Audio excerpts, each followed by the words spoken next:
Security rushed to catch a black boy on private property, but when they saw what was in his arms, the millionaire fell to his knees. Michael's fishing line cut through the still water, landing with a soft plop near the edge of the Vanderbilt estate. His worn sneakers dug into the muddy bank as he adjusted his position on the overturned milk crate that served as his fishing seat. The afternoon sun beat down on his neck while he watched a line of luxury cars crawl past. Bentleys, Mercedes, and BMWs headed toward the mansion's iron gates. A black Range Rover slowed as it passed. The driver, one of the estate's security guards, stared at Michael through mirrored sunglasses. Michael kept his eyes on his fishing line, pretending not to notice.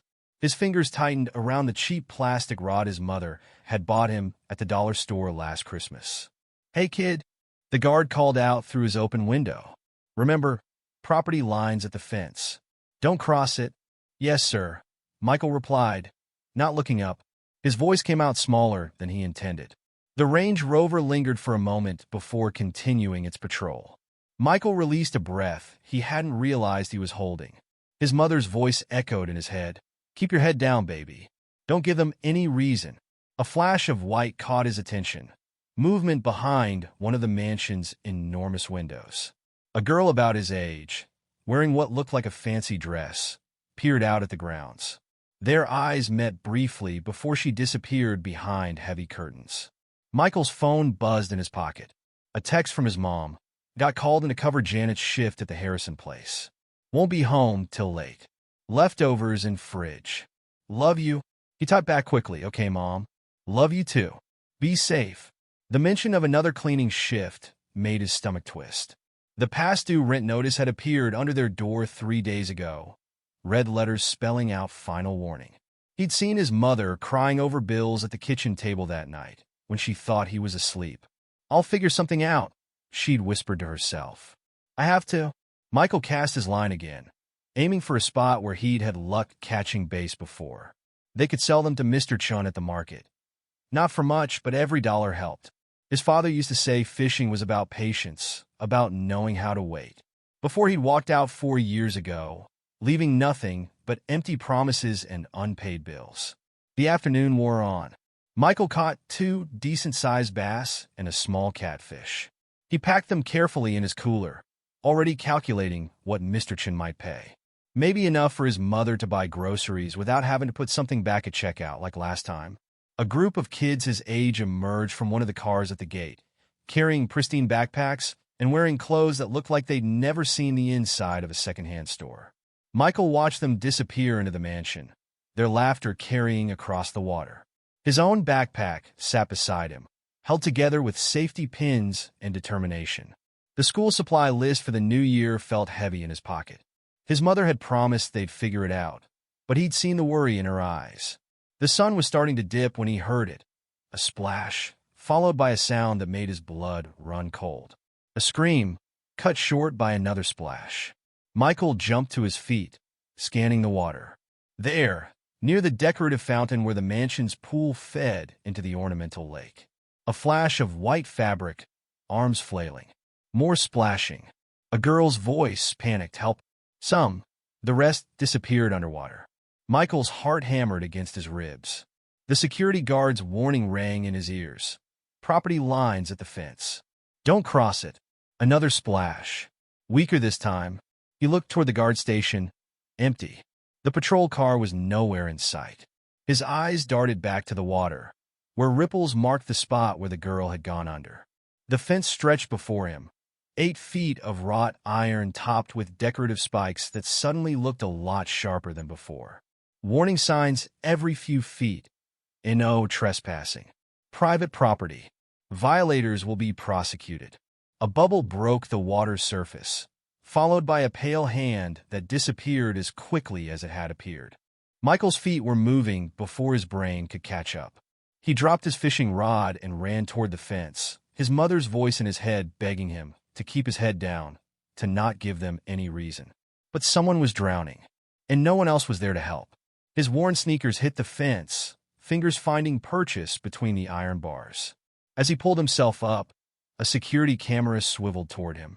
Michael could almost hear the alarms that must be going off somewhere, could almost see the guards rushing to catch the black kid climbing their fence. Below him, the water had gone still. Michael hauled himself higher, muscles straining. One of the iron spikes caught his t-shirt, tearing it.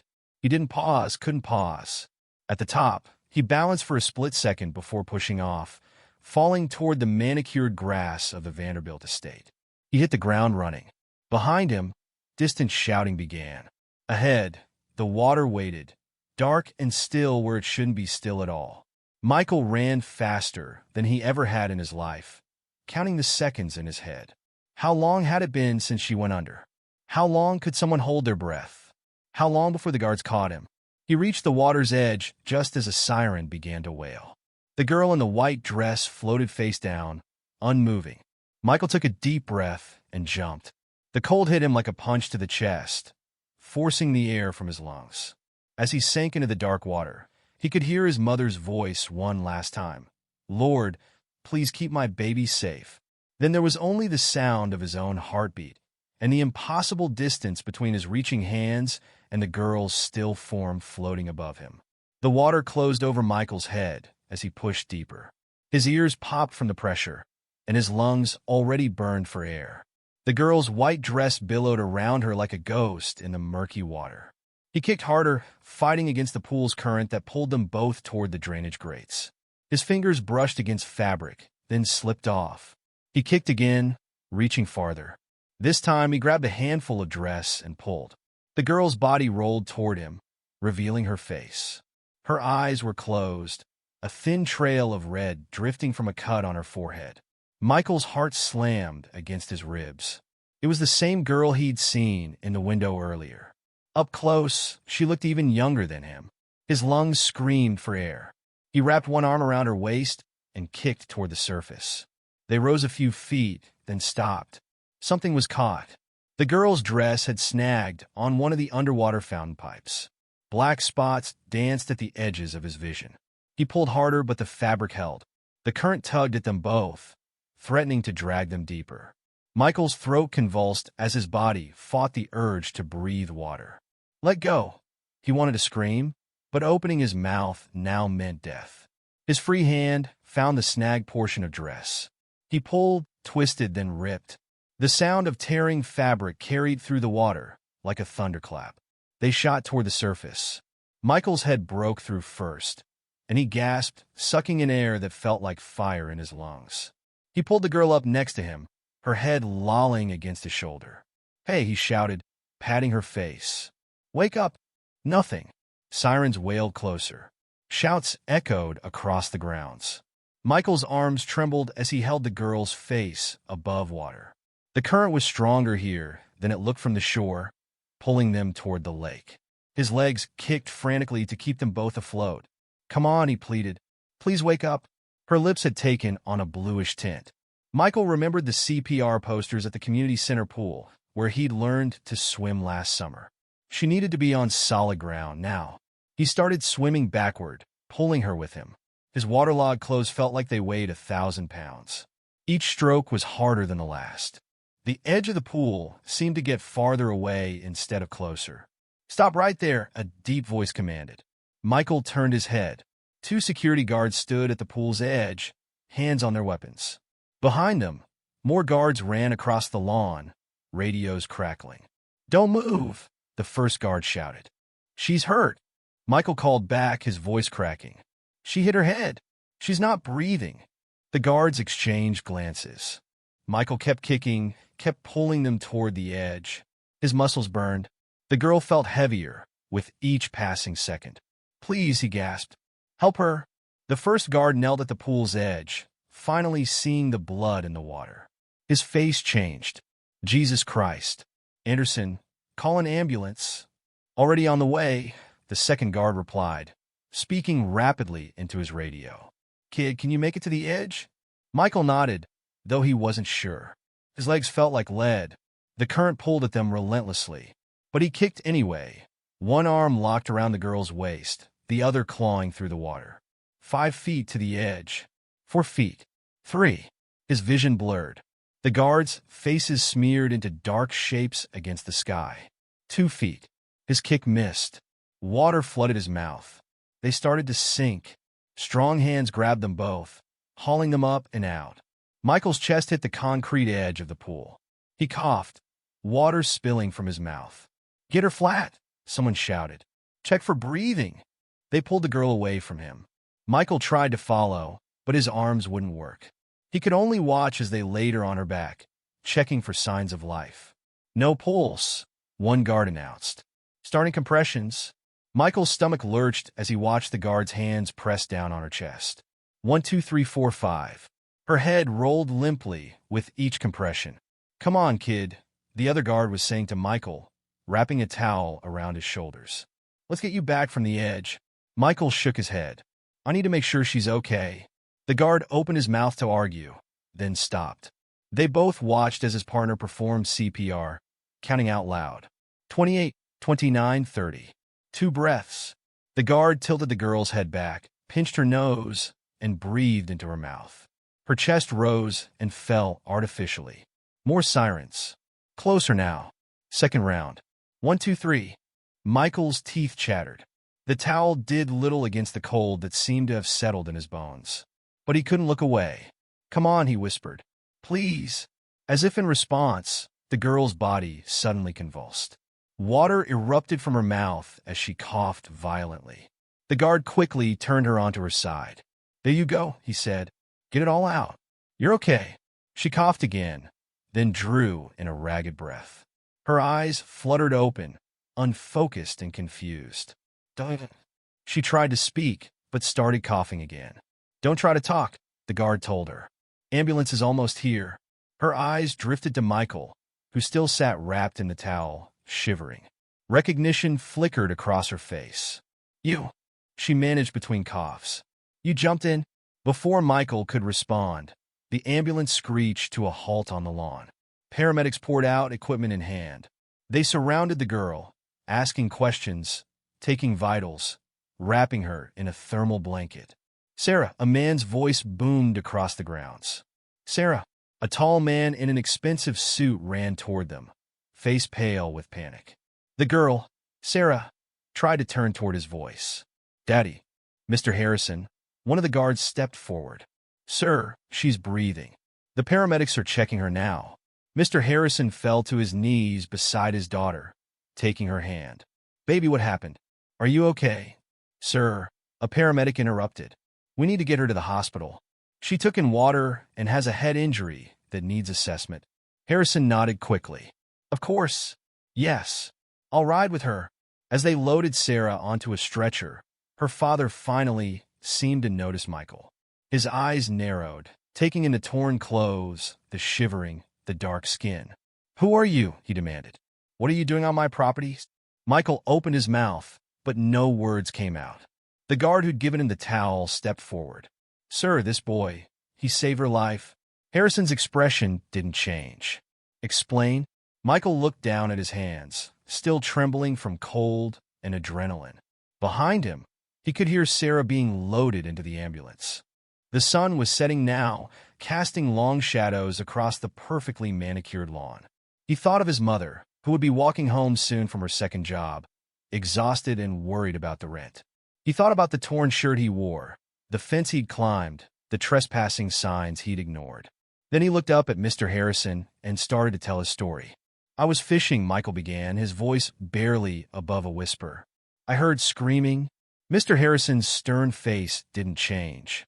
Behind him, the ambulance doors slammed shut, but Sarah's father didn't turn around. His eyes stayed fixed on Michael, waiting. She hit her head on the fountain. "I saw her go under." Michael's wet clothes dripped onto the expensive stonework of the pool deck. "I tried to call the guards, but nobody was around." "Go on," Harrison said. His voice was hard as steel. "I climbed the fence. I'm sorry about that. But she wasn't coming up, and Michael swallowed hard. "I couldn't just watch." The guard who'd performed CPR stepped forward. "Sir, I've already radioed for the security footage to be pulled. We can verify his story."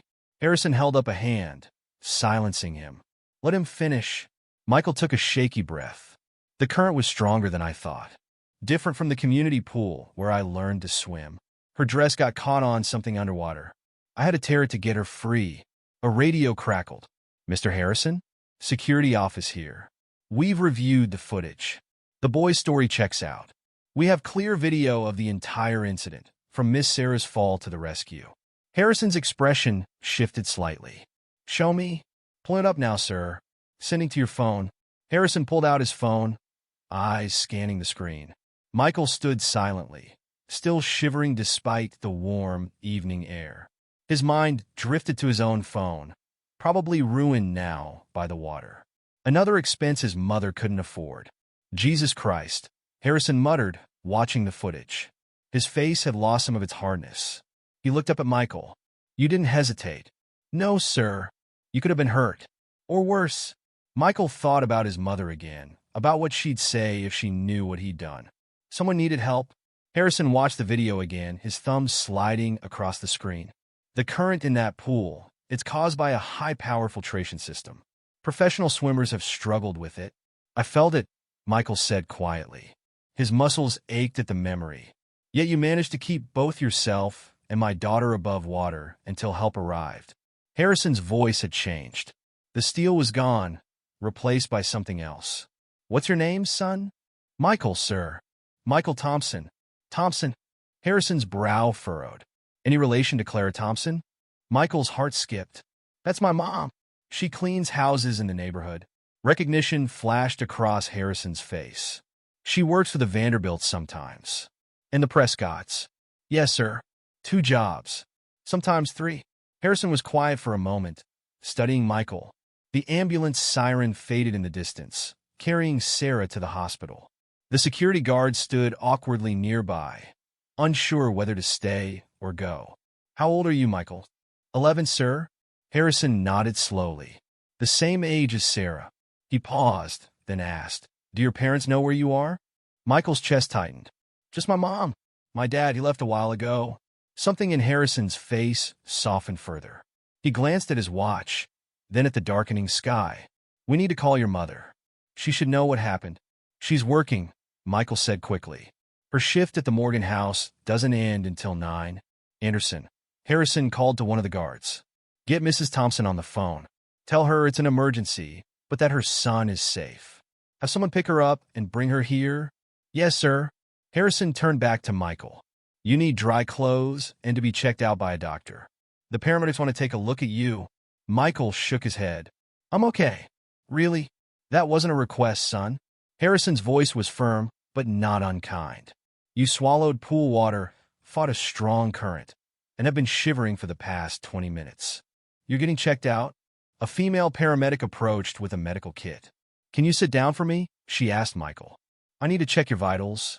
Michael sat on a nearby pool chair, still wrapped in the towel. The paramedic worked quickly, checking his blood pressure, listening to his lungs, testing his reflexes. Harrison watched the entire process, phone still in hand. His mother's on her way, Anderson reported, returning. Should be here in 15 minutes. Harrison nodded. Good. And the security footage? Downloaded and backed up, sir. Do you want to press charges for the trespassing? Michael's stomach dropped. Harrison looked at him for a long moment.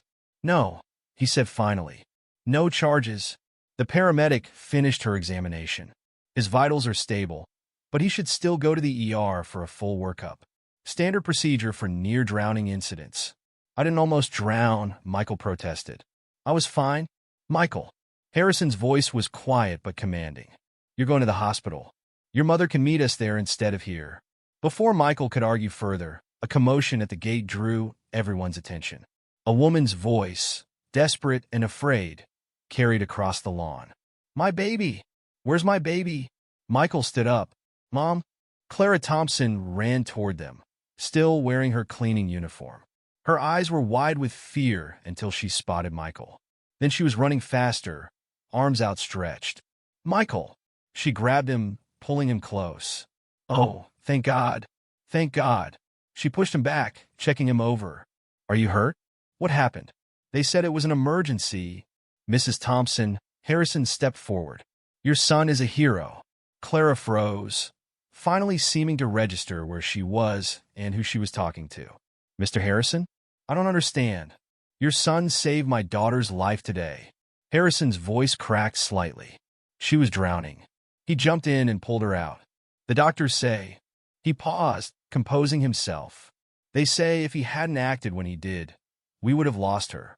Clara's hands tightened on Michael's shoulders. You jumped in? The pool? But the fence. I had to, Mom, Michael said quietly. She was drowning. Clara looked from her son to Harrison and back again. I'm sorry about the trespassing, Mr. Harrison. He knows better, but please.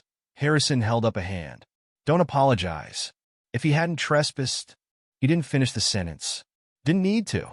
He needs to go to the hospital, the paramedic interrupted gently. Standard procedure. You can ride with him in the ambulance. Clara nodded, still looking dazed. Of course. Yes. She turned to Harrison. Mr. Harrison, I don't know how we'll pay for. Everything will be taken care of. Harrison cut her off. The hospital, any follow-up care, everything. He pulled out his wallet and handed her a business card. And tomorrow, when all this is settled, I'd like to talk to you both about Sarah's college fund. Sir? Clara's voice was barely a whisper. The fund I set up when she was born, it's quite substantial. Harrison looked at Michael, and I think it needs to be split in two. Michael felt his mother's hands begin to tremble on his shoulders. Harrison continued, his voice thick with emotion. Your son didn't just save my daughter's life, Mrs. Thompson. He showed me something I've been blind to for far too long. He gestured to the ambulance. Go with him now. We'll talk tomorrow. As the paramedics led them to the waiting ambulance, Michael looked back at the pool. The water was calm now, showing no sign of what had happened. The security cameras watched silently from their posts. The fence stood tall and imposing in the gathering darkness.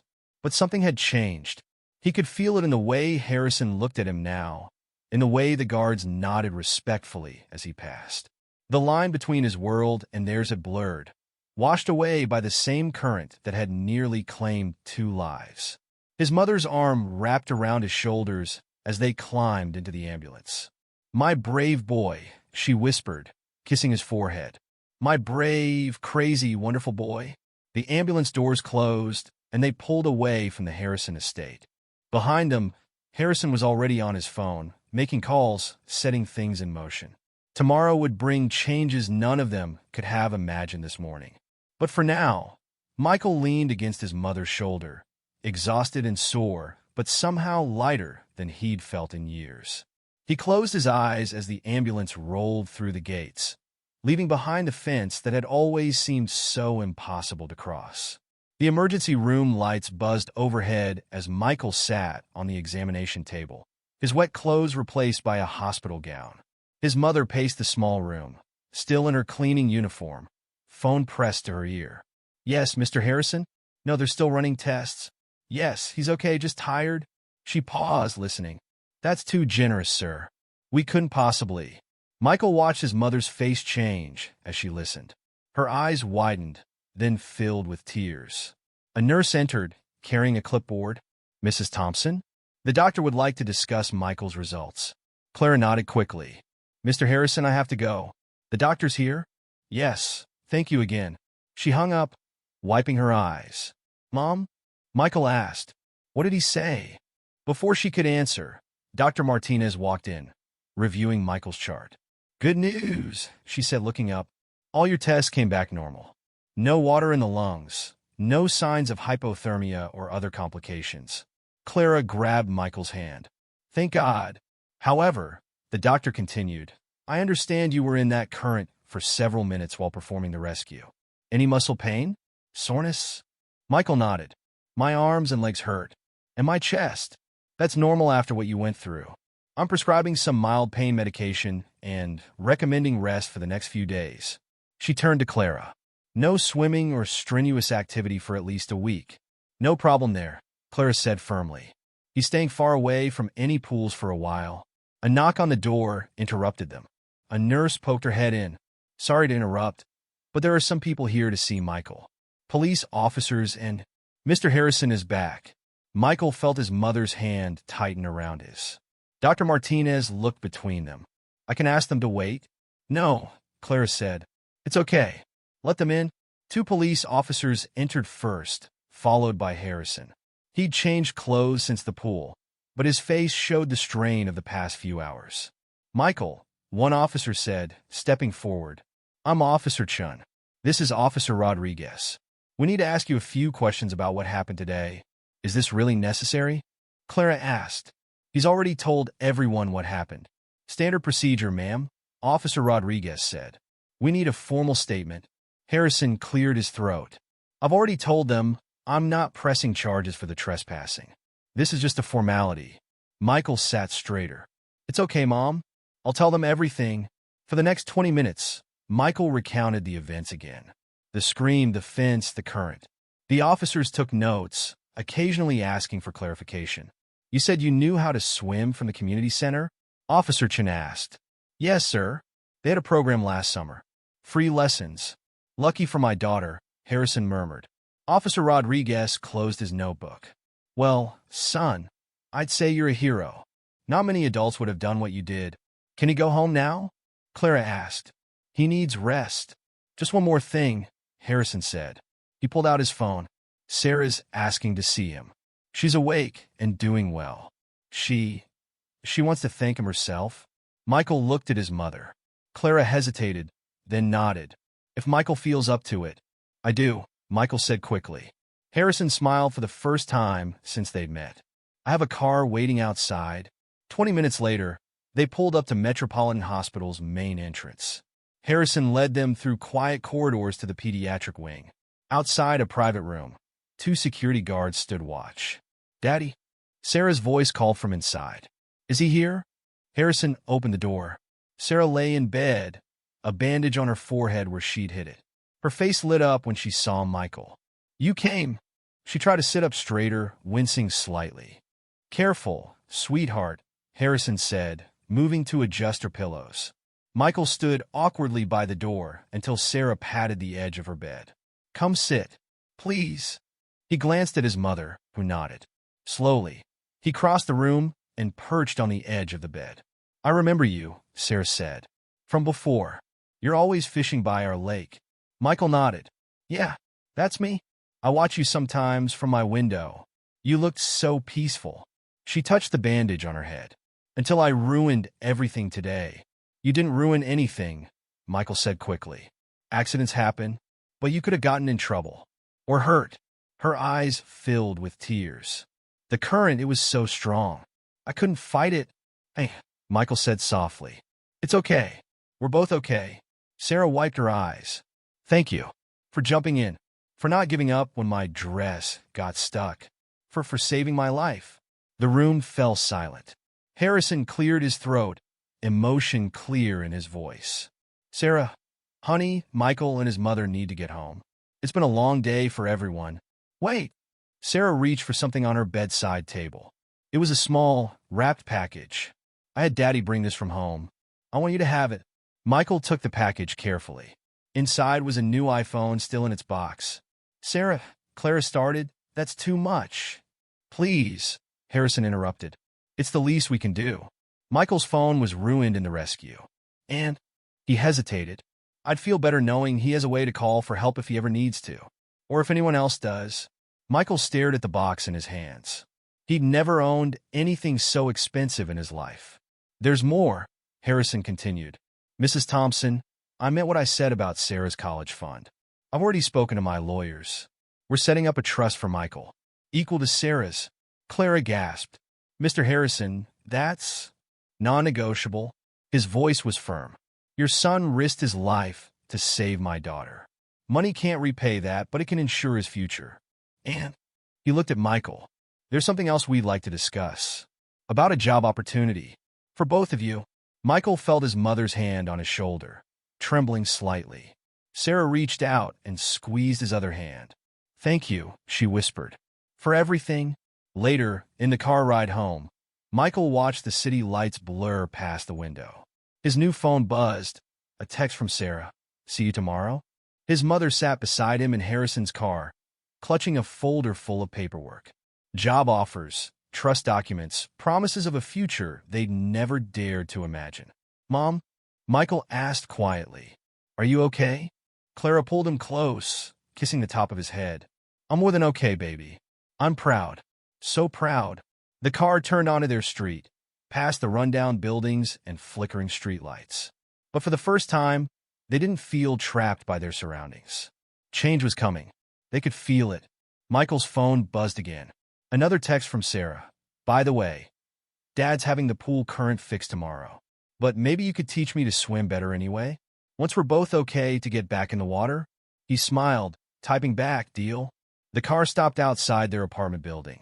Tomorrow would bring more changes, more decisions, more opportunities.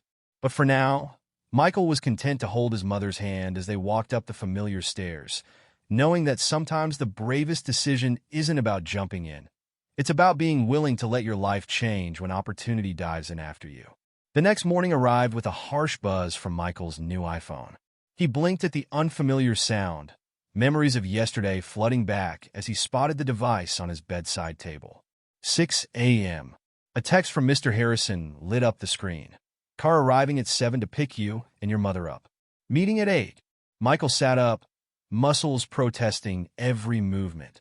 The doctor had warned him about this, delayed soreness from the rescue.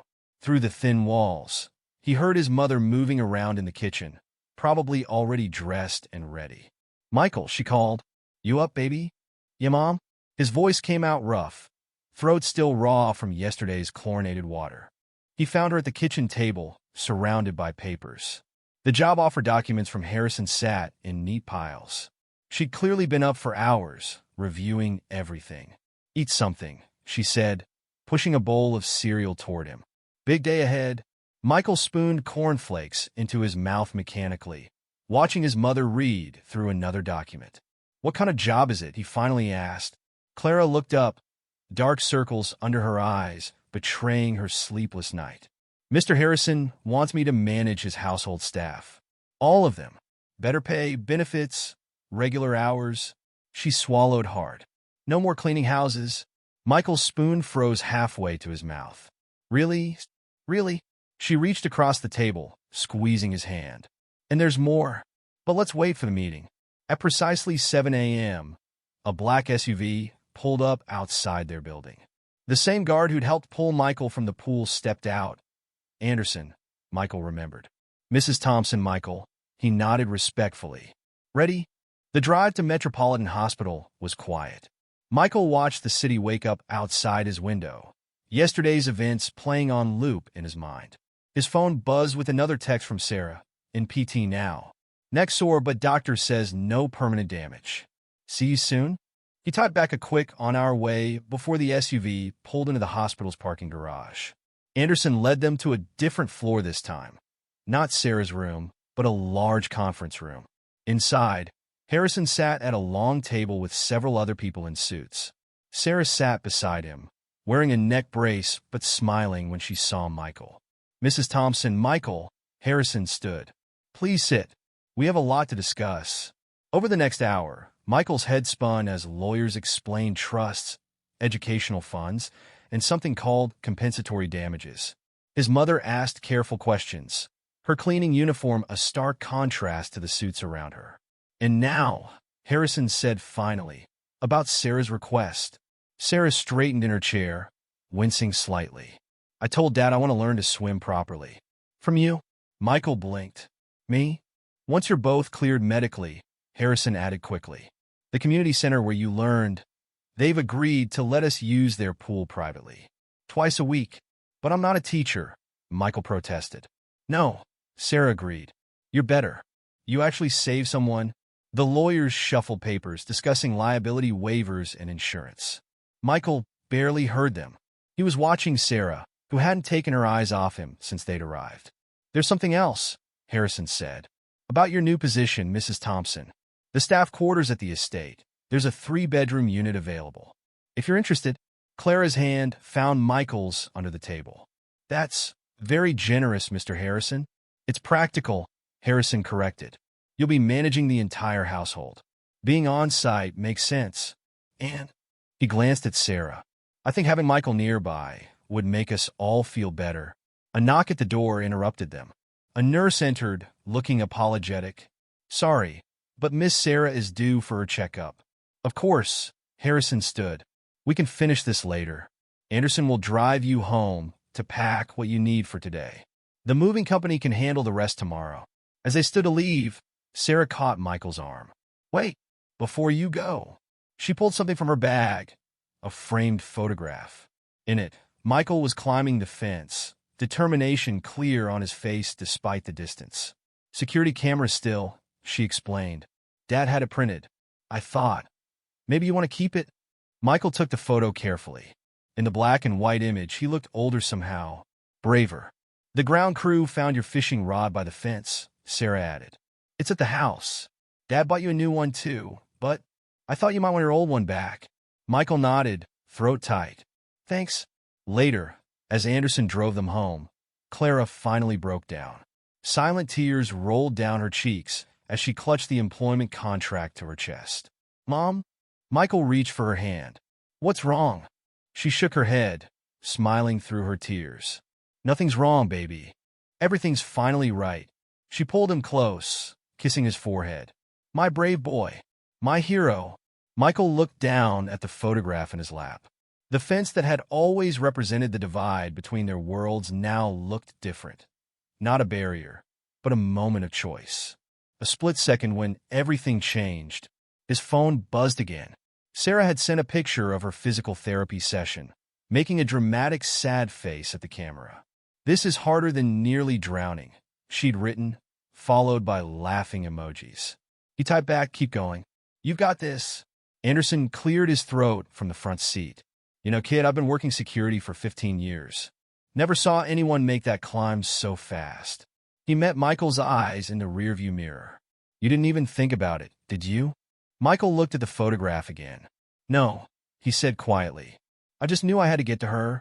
They pulled up to their apartment building one last time. Tomorrow, they'd wake up in a new home, with new opportunities and challenges. But today was for packing up 11 years of memories, saying goodbye to the place where Michael had grown up. As they climbed the familiar stairs, Clara touched the worn banister. Your father carried you up these stairs the day we brought you home from the hospital, she said softly. Michael looked around at the peeling paint, the flickering hallway light they'd complained about for years. It wasn't much, but it had been home. We can stay, he said suddenly. If you want. We don't have to take the job. Clara turned to him, eyes fierce with love and determination. Baby, you jumped that fence because someone needed help. Now someone's offering to help us. Sometimes being brave means letting people help you too. She unlocked their door one last time. Inside, their few possessions waited to be packed. Michael's school backpack still sat by the door, the supply list he'd been worrying about now seeming like a problem from another lifetime. His phone buzzed. Harrison this time. Sarah's checkup went well. Driver will bring you both to the estate at 9 tomorrow. Your new home is ready whenever you are. Michael looked around the small apartment, then at his mother. She nodded, understanding in her eyes. They were ready. The moving truck pulled through the Harrison estate gates at exactly 9 a.m. the next day. Michael sat in the passenger seat of Anderson's SUV, watching their few boxes and pieces of furniture bounce in the truck behind them. His mother gripped his hand, her other hand clutching her worn purse with all their important documents. Welcome home, Anderson said, pulling up to a side building Michael had never noticed before. 3 stories of red brick with white trim. It looked like something from a movie about fancy boarding schools. This is the staff quarters? Clara's voice shook slightly. Anderson nodded. 3rd floor, Unit A. Best views of the grounds. He grabbed a set of keys from his pocket. Want a tour? Michael followed them up wide stairs with actual carpet, not the crumbling concrete he was used to. Their footsteps echoed in the empty hallway. Apparently, they were the first to arrive for the day. Here we are. Anderson unlocked a dark wooden door with 3A in brass numbers. Home sweet home. Michael stepped inside and froze. The living room was bigger than their entire old apartment. Sunlight poured through huge windows, highlighting new furniture Harrison had already had delivered. A flat-screen TV hung on one wall. The kitchen gleamed with stainless steel appliances. This can't be right, Clara whispered. It is, a voice said behind them. They turned to find Harrison in the doorway, Sarah beside him in her neck brace. The position comes with the apartment. No discussion. Sarah hobbled forward on her crutches, Another souvenir from her near drowning. Want to see your room? Dad, let me help pick some stuff out. Michael glanced at his mother, who nodded tearfully. Sarah led him down a hallway to a bedroom that made him wonder if he was dreaming. A queen-size bed, a desk with a laptop, shelves filled with books. And on the wall, is that your fishing rod? Sarah grinned. The old one and the new one. Dad had them mounted. Cool, right? Michael touched the familiar worn handle of his old rod. Below it, a plaque read, "Some heroes wear capes. Others carry fishing rods." Sarah's idea, Harrison said from the doorway. The plaque, Michael turned to thank them, but movement outside the window caught his eye. On the lawn below, the security team was installing something new. A life ring station, Harrison explained, and emergency phones. We're putting them all around the water features. Should have done it years ago. He cleared his throat. Sometimes it takes almost losing everything to realize what needs to change. Sarah rolled her eyes. Dad's gone full safety mode. You should see the new pool rules. Speaking of which, Harrison checked his watch. Sarah, time for physical therapy. Michael, the moving truck's here with your things. Anderson can help you unpack. Actually, Sarah interrupted. Could Michael come to PT? Dr. Rivera said it might help to have a friend there. Harrison looked at Clara, who nodded. Just don't overdo it, either of you.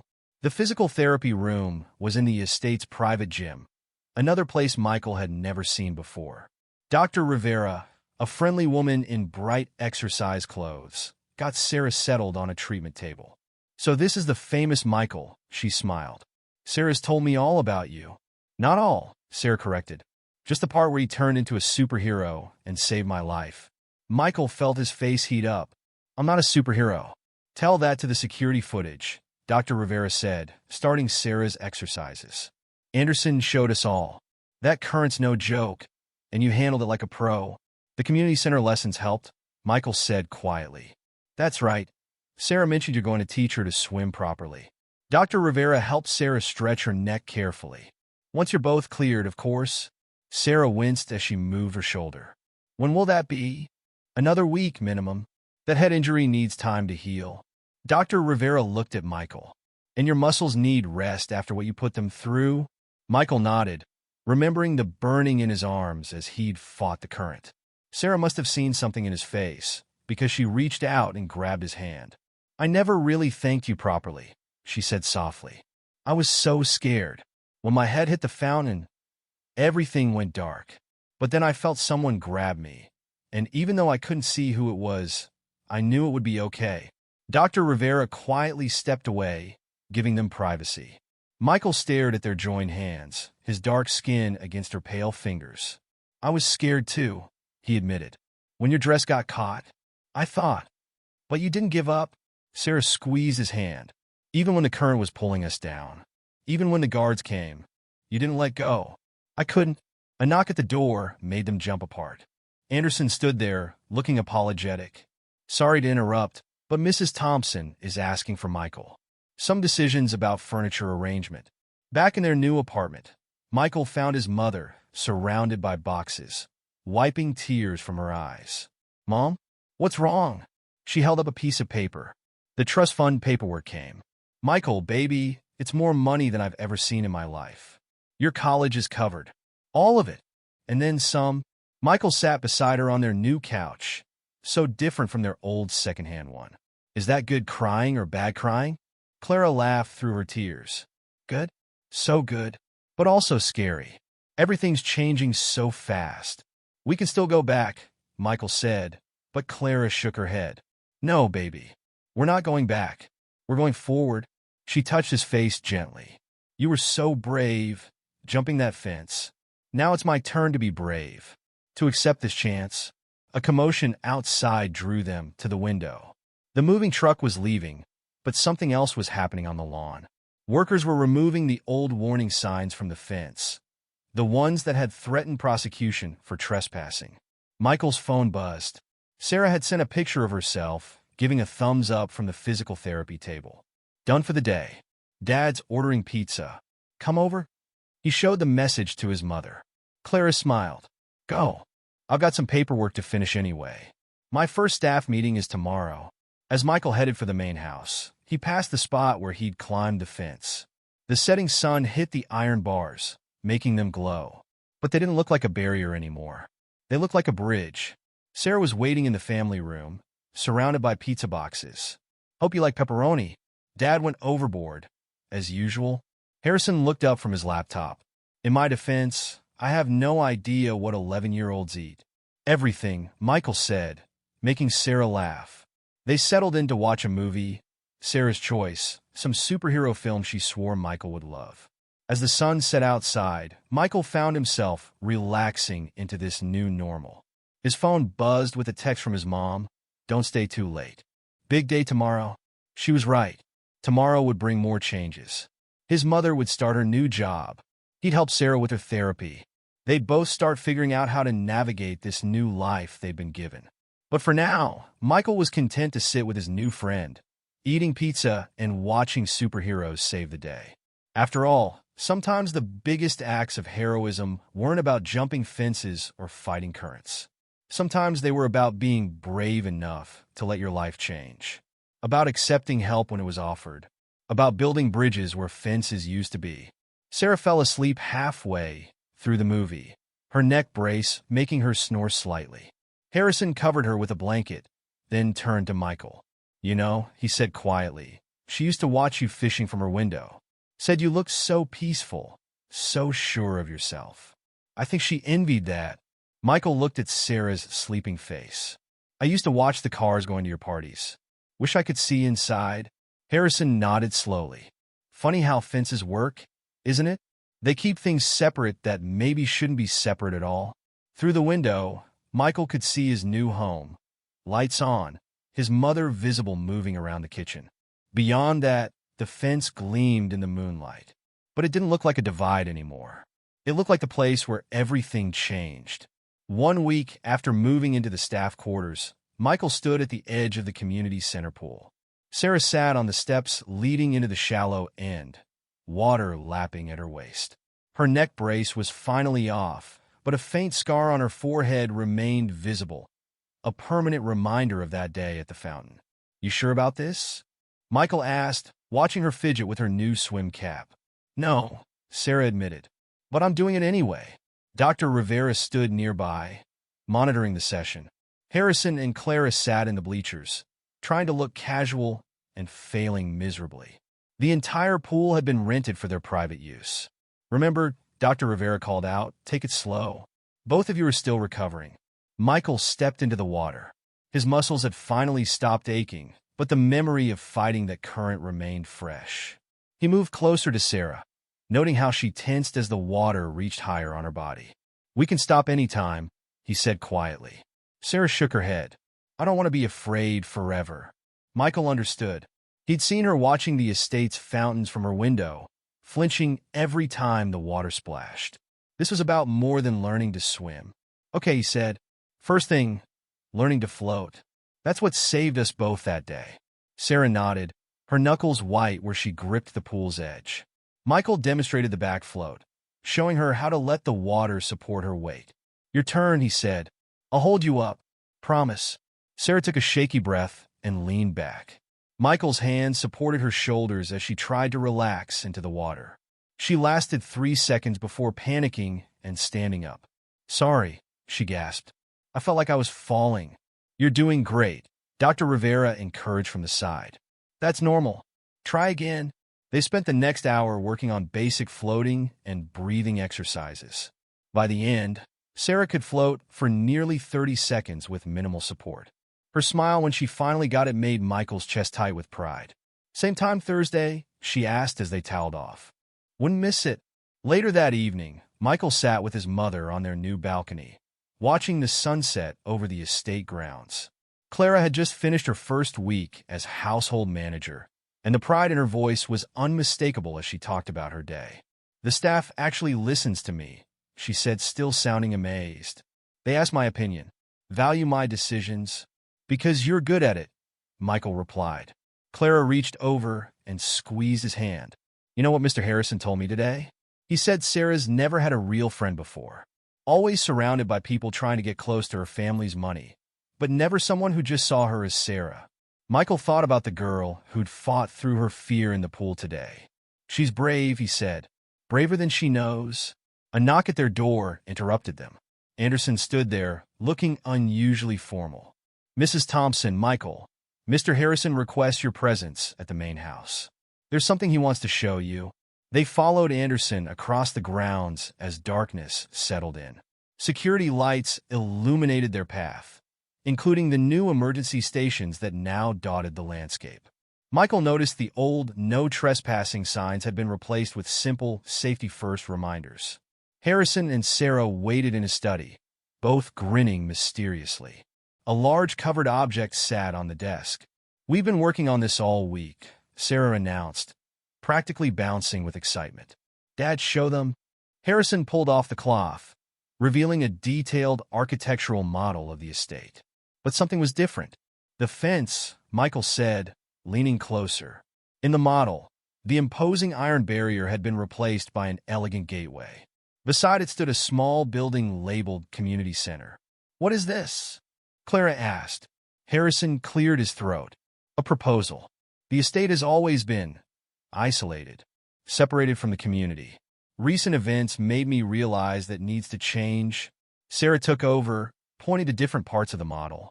The community center will have after-school programs, a library, and guess what? A pool with proper swimming lessons for everyone.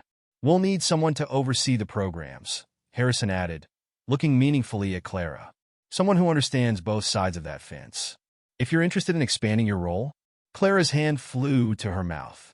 Mr. Harrison, I don't know what to say. Say yes. Sarah pleaded. Mom would have loved this. She always said our family had a responsibility to do more. Michael noticed how Harrison's eyes softened at the mention of his late wife. The plans are ready, he said. Construction can begin next month. The old fence comes down first. Sarah grabbed Michael's hand. And the best part? The community center pool will have a wall of honor. Your picture will be the first one up. The day you jumped the fence to save me. Michael stared at the model, at the space where the fence would come down. Why? Because, Harrison said quietly, some barriers need to be broken. And sometimes it takes an 11-year-old boy to show us how. Later that night, Michael couldn't sleep. He stood at his window, looking out at the fence that would soon be gone. His phone buzzed with a text from Sarah. Can't sleep. Too excited. Race you to the community center tomorrow? He smiled, typing back, you're on. But no jumping in fountains this time. Deal, she replied. Hey, Michael, thanks for not giving up on me today. In the pool. Never, he wrote. That's what friends are for. His mother's voice came from his doorway. Can't sleep either? Michael turned. Clara stood there in her new robe, looking younger somehow, despite the late hour. Just thinking, he said. She crossed to the window, wrapping an arm around his shoulders. Together, they looked out at the estate, their new home. The fence gleamed in the moonlight, but its days were numbered. You know what I keep thinking about? Clara said softly. That day, when you jumped that fence, you didn't see black or white, rich or poor. You just saw someone who needed help. I was scared, Michael admitted. Being brave doesn't mean not being scared. Clara kissed his forehead. It means doing what's right anyway. Below their window, a security guard made his rounds, nodding up at them respectfully. The emergency phones glowed blue in the darkness, ready if needed. But they weren't just safety measures anymore. They were promises.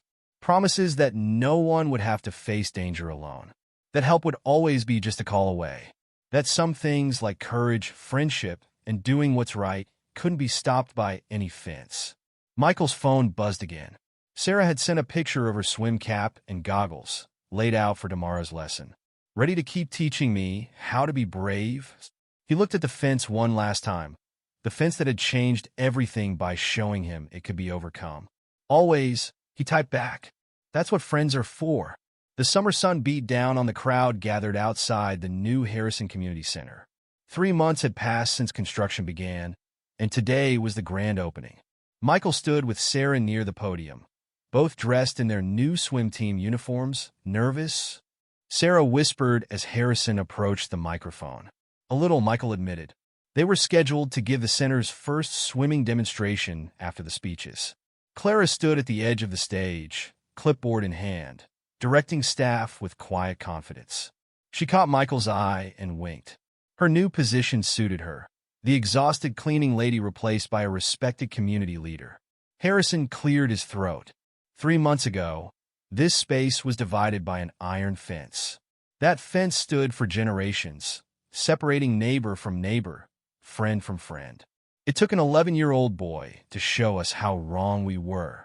The crowd turned to look at Michael, who felt his face heat up. Sarah squeezed his hand.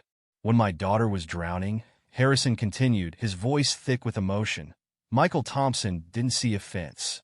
He didn't see differences in wealth or color. He saw someone who needed help, and he acted. Today, we follow his example. Workers unveiled the Wall of Honor. The security camera photo dominated the center.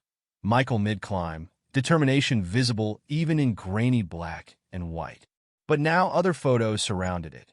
Clara leading her first community meeting, Sarah teaching younger kids to float, families from both sides of the old fence working together to build this new future.